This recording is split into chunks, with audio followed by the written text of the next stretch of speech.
ஓம் கணபதியே நமக. ஆன்மீக அன்பர்களே, நமது விநாயகர் 48 நாள் பக்தி வழிமுறையின் 9வது நாளுக்கு உங்களை அன்புடன் வரவேற்கிறேன்.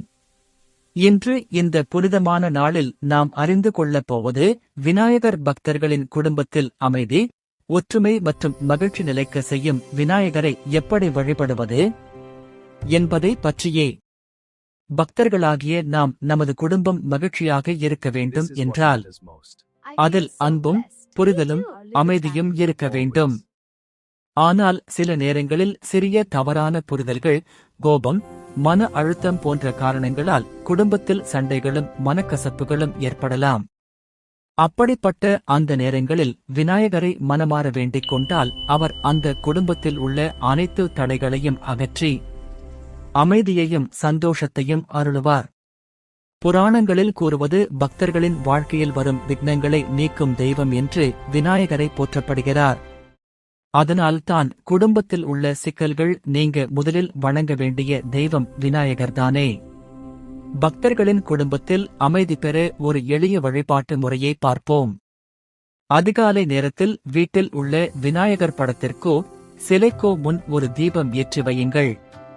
பிறகு மனதை அமைதியாக வைத்து 3 முறை இந்த மந்திரத்தை சொல்லுங்கள். ஓம் கணபதியே நமக.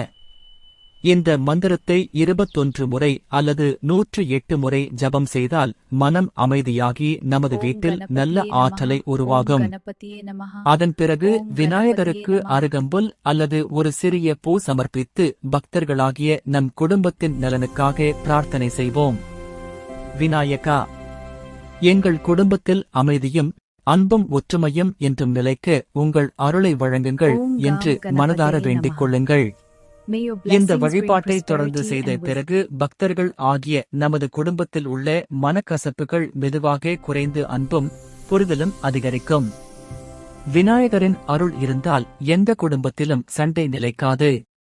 ஆகவே ஆன்மீக பக்தர்களே, இன்றிலிருந்து தினமும் ஒரு நிமிடம் நேரம் எடுத்துக்கொண்டு விநாயகரை நினைத்து இந்த மந்திரத்தை ஜபியுங்கள். நிச்சயமாக உங்கள் வீட்டில் அமைதி, சந்தோஷம் மற்றும் செழிப்பு அதிகரிக்கும். விநாயகர் விக்னங்களை நீக்கும் தெய்வம்.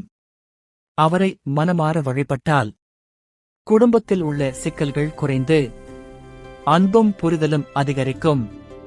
இந்த வீடியோவை முழுவதும் பார்த்து இன்றிலிருந்து இந்த எளிய வழிபாட்டை செய்து விநாயகரின் அருளை பெறுங்கள். ஓம் கணபதியே நமக. இந்த வீடியோ உங்களுக்கு பிடித்திருந்தால் லைக், காமெண்ட், ஷேர் செய்யுங்கள். மேலும் இது